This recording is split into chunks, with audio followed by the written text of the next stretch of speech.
छत्रपती संभाजीनगर महापालिकेतील सत्तेची लढाई संपली असली तरी राजकारण अजूनही थांबलेलं नाही।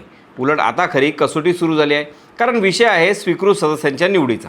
वर करणी ही एक साधी प्रक्रिया वाटते, पण प्रत्यक्षात इथूनच पक्षातील नाराजी, गटबाजी आणि पुढच्या राजकारणाची दिशा ठरते। भाजप सर्वात मोठा पक्ष ठरला, त्यामुळे त्यांच्या वाट्याला सर्वाधिक स्वीकृत सदस्यपद येणार हे मात्र निश्चित आहे। पण या काही जागांसाठी शेकडो इच्छुक समोर आलेत, ज्यांना तिकीट मिळालं नाही, ज्यांनी पक्षासाठी काम केलं, जे नाराज आहेत। सगळ्यांच्या अपेक्षा आता इथेच एकवटल्या आहेत। म्हणजेच ही निवड फक्त नावं ठरवायची नाही, तर पक्षातील संतुलन राखण्याची मोठी परीक्षा आहे। पण नेमकं या स्वीकृत सदस्यांच्या निवडीमागचं राजकारण काय आहे आणि या निर्णयामुळे पुढचं सत्ता समीकरण कसं बदलू शकतं, मुख्य म्हणजे कुठली नावं चर्चेत आहेत, जाणून घेऊयात सविस्तर विश्लेषणाच्या माध्यमातून। नमस्कार, मी स्वप्नील आणि आपण पाहता त्याचं काय महाराष्ट्र। छत्रपती संभाजीनगर महापालिकेच्या निवडणुकीत भाजपनं 57 जागा जिंकत सर्वात मोठा पक्ष म्हणून आपली ताकद दाखवली।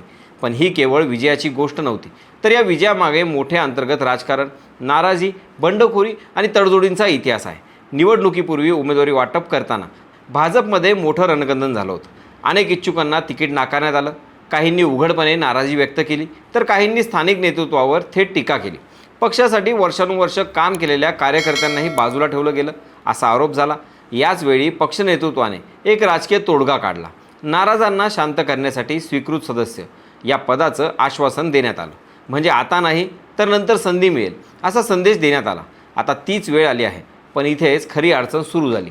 महापालिकेत एकूण 10 स्वीकृत सदस्य नेमले जाणार आहेत। संख्याबळानुसार भाजपच्या वाट्याला 5 जागा येतात, पण या 5 जागांसाठी तब्बल 180हून अधिक इच्छुकांनी दावा केला आहे आणि त्यातील 90 जणांनी अधिकृत अर्जही घेतले आहेत। आता कल्पना करा, 180 जणांमधून फक्त 5 जण निवडायचे, म्हणजे 175 जण नाराज होणार हे जवळपास निश्चित आहे। त्यामुळे मंत्री अतुल सावे यांच्यासमोर मोठं आव्हान उभं राहिलं आहे। स्थानिक गट, निष्ठावंत कार्यकर्ते, नाराज नेते, नवीन चेहरे या सगळ्यांना संतुलित ठेवत निर्णय घेणं ही तारेवरची कसरत ठरणार आहे। भाजपसमोर सध्या मोठा प्रश्न आहे, कोणाला प्राधान्य द्यायचं, जुने निष्ठावंत की नवीन चेहरे, तिकीट नाकारलेल्यांना संधी द्यायची की भविष्यातील राजकारण लक्षात घेऊन नवीन समीकरणं तयार करायची। कारण या निवडीमुळं फक्त आजचा प्रश्न सुटणार नाही, तर पुढच्या निवडणुकांचं गणितही ठरणार आहे। दरम्यान भाजपने काही नाराज गटांना आधीच जवळ करण्याचा प्रयत्न सुरू केला आहे। काही जुन्या कार्यकर्त्यांना, काही कुटुंबियांना, तर काही माजी नगरसेवकांना संधी देऊन संतुलन साधण्याचा प्रयत्न होत आहे। पण एवढ्या मोठ्या संख्येनं इच्छुक असताना सगळ्यांना समाधानी ठेवणं शक्य आहे का, हा मोठा प्रश्न आहे।